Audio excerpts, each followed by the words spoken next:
Welcome, learners and scholars.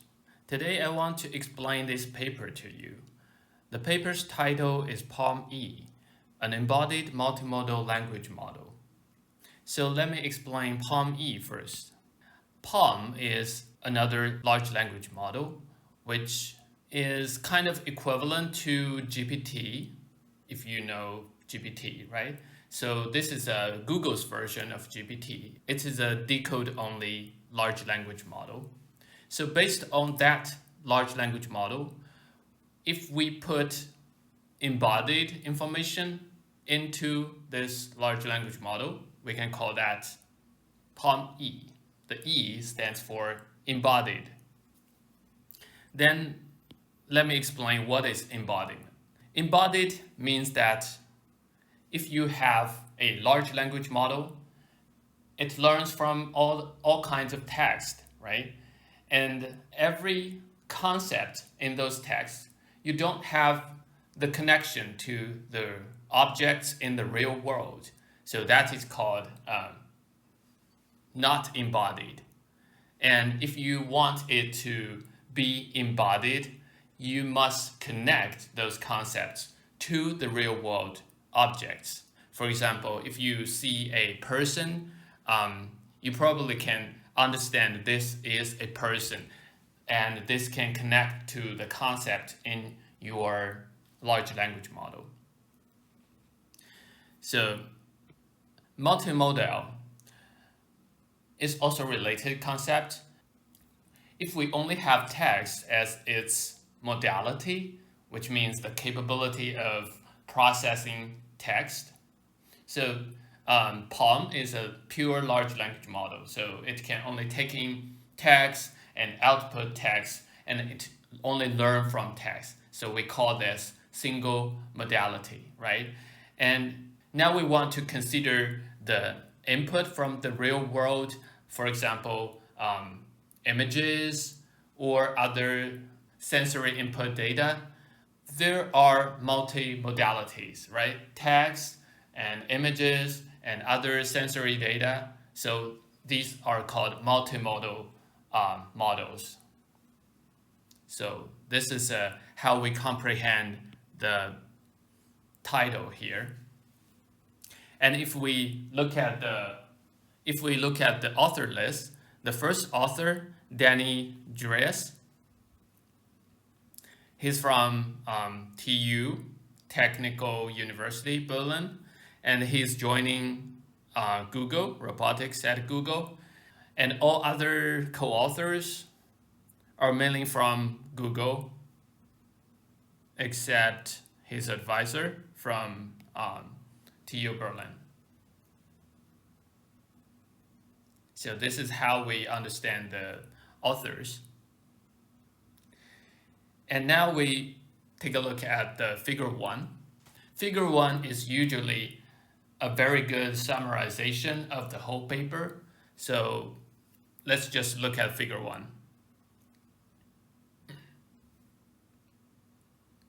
So we can see in the middle, this is the architecture of this PaLM-E model.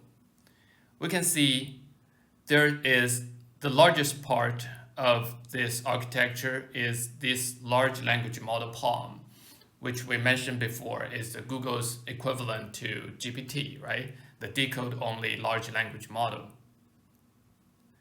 A large language model can take in a sequence of tokens, and it can produce a sequence of tokens. So before it take in the tokens here, it needs to convert those tokens into embedding vectors. And you can have these embedding vectors as continuous value, and large language model can consume those embedding vectors, and then it can produce some vectors, and you can decode that into a sentence with tokens. So this model has a very important contribution, which is the construction of this part.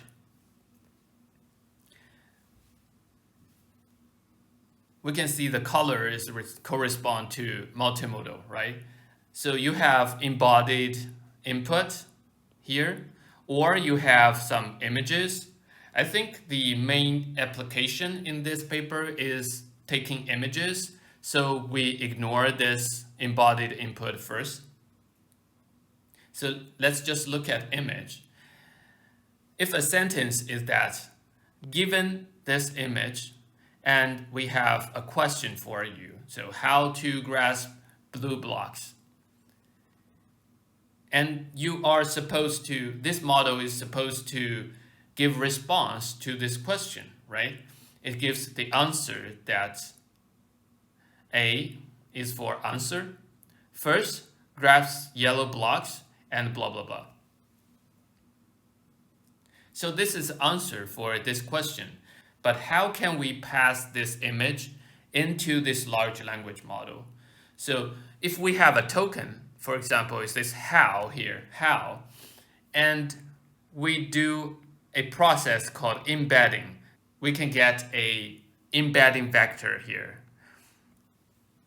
And now we have an image. So this paper proposed that we first pass this image through a VIT, which is visual transformer, which is also a very important concept. If we pass the image through the VIT and then pass another matrix multiplication, and then we get a set of vectors, which is the same dimension as the embedding vectors. So we can train those vectors together to form a sentence, a multimodal sentence.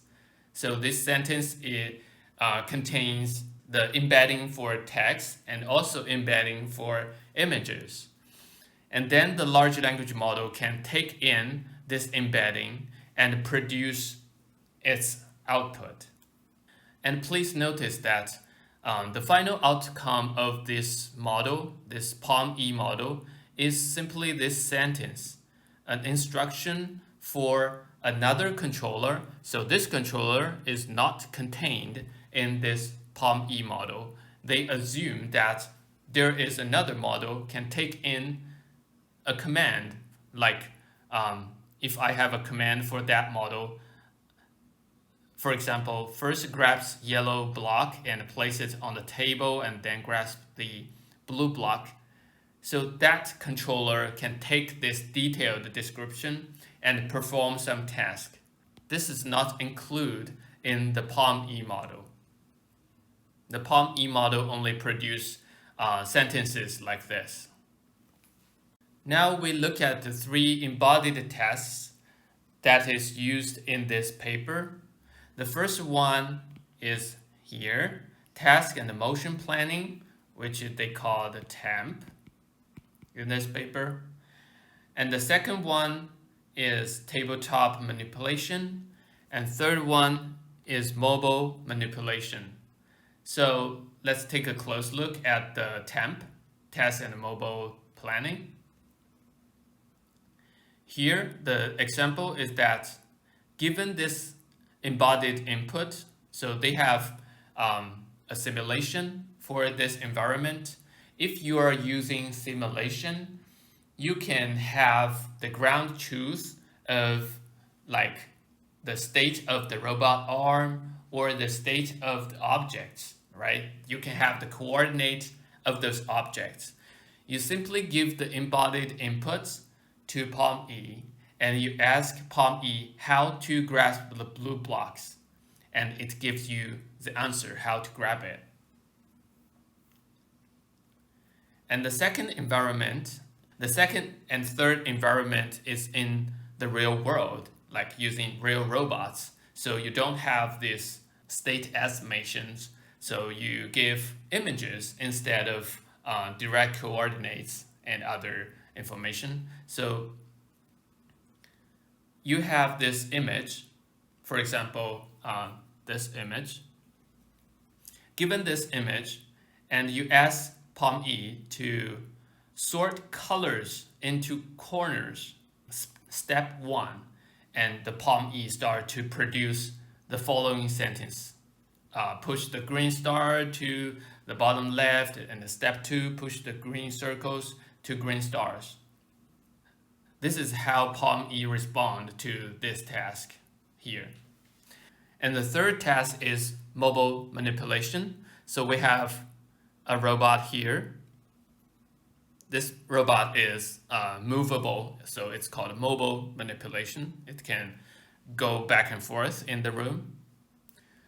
So you have the prompt. Human says, bring me the rice chips from the drawers.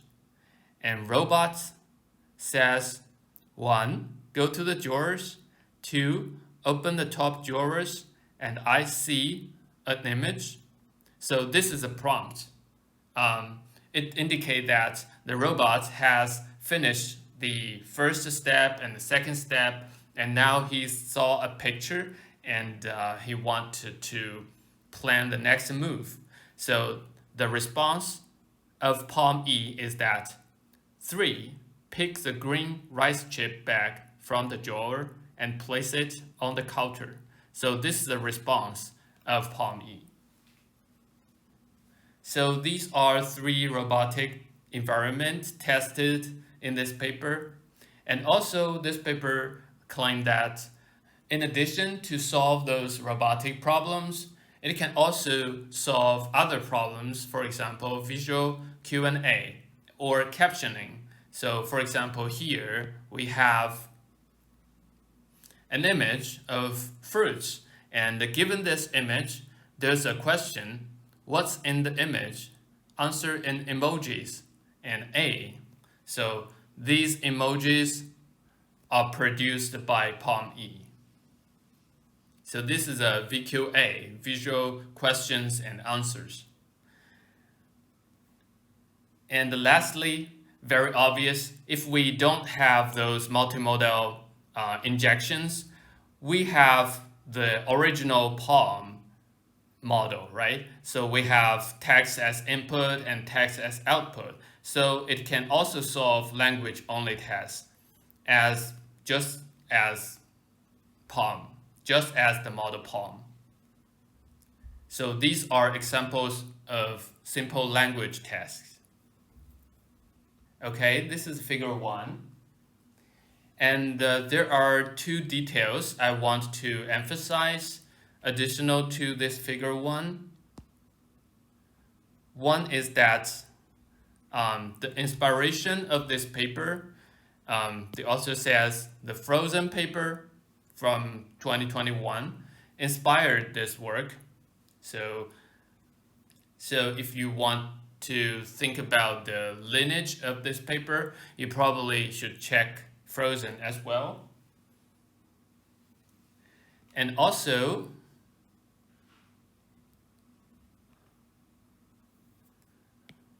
and the last detail I want to say is the training recipes. So PaLM-E is trained on a data set in this form. This form basically says that you have n training trajectories, you have n training examples. So PaLM-E is trained in a supervised sense. Okay, this is it for the basic of this paper, and see you next time.